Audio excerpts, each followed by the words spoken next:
Minister, there's just a couple of points I'd like to make today and touch on during my brief remarks. And I spoke to a number of parents yesterday in preparation and anticipation of this debate to get a fuller sense of some of the issues that they face, and I want to try and talk about some of them today.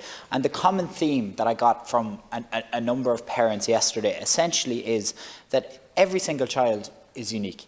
Every child is different, as we all are, with their own personalities, our own wants and our own needs. And at times we have a tendency to take an approach, I suppose, of a one-size-fits-all approach.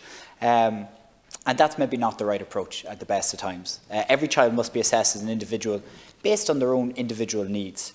And I spoke to a wonderful parent yesterday who really told me that she believes it needs to be a child-led progressive plan, not looking at one disability and saying they all fit under one umbrella. And I think that's the biggest issue, which I think we can all agree on ourselves about this. They may have the same disability on paper, which places them under that umbrella, but every child is completely different. Everyone has their own personality, everyone has their own unique way.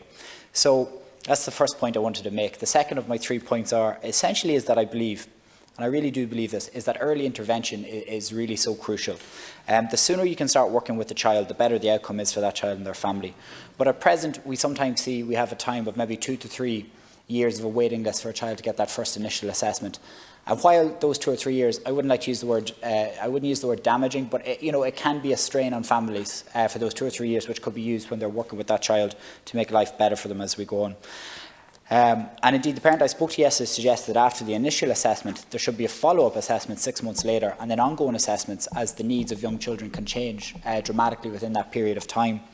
I also spoke to a professional in the sector yesterday from my own county of Louth, who told me that one of the biggest issues that they faced in recent months was that there was a number of highly experienced service providers like occupational therapists or physios or these types of jobs that have been brought over to contact tracing for COVID. And while that would have been acceptable maybe at the start of this pandemic, I don't think it's really acceptable now, because we should be moving those highly qualified people back to do the jobs that they're trained to do, and we can train new people up for contact tracing and carry out that important task.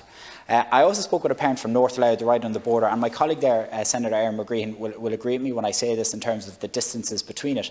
If you had a parent, say, who is from, let's say, Meath or somewhere along the border area, the nearest autism spectrum disorder unit is a 25-minute drive to Ballurgan National School, and that's only got about 6 to 9 places. The next nearest drive after that is in Railtonmara, a primary school in Dundalk Town.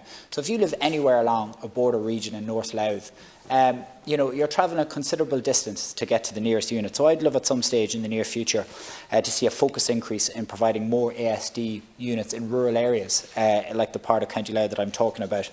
I also think it's really worthwhile that we consider making sure carers are given the same allowances for PRSI stamp as a person actively working in the community, because in a lot of situations you have people who give up full-time careers or professional careers to become full-time carers, and they should be treated in the same way and are entitled to do so with the same financial supports. And finally, Minister, in conclusion, I was really delighted to be put in touch with a lady from County Meath yesterday, Tracy Carroll, who some of us in this House may have come across already and would know her, and she's a tireless advocate for children with disabilities. And after giving birth, Tracy was sent home with her daughter Willow, essentially sent home with palliative care, saying it would be extremely unlikely that Willow would survive past the next week or the next 2 weeks. Willow is now 4 years of age. And while Willow does require 24-hour care and attention all day around, it's really an example of the type of care that needs to be brought into it. And to conclude with it, when you look at the innocence of stuff through the eyes of children, Willow has a 4-year-old brother called Noah. And Noah refers to his baby sister as a magic fairy elf, because she arrived on the 1st of December. And on the 1st of December in that house is when magic fairy elves come along.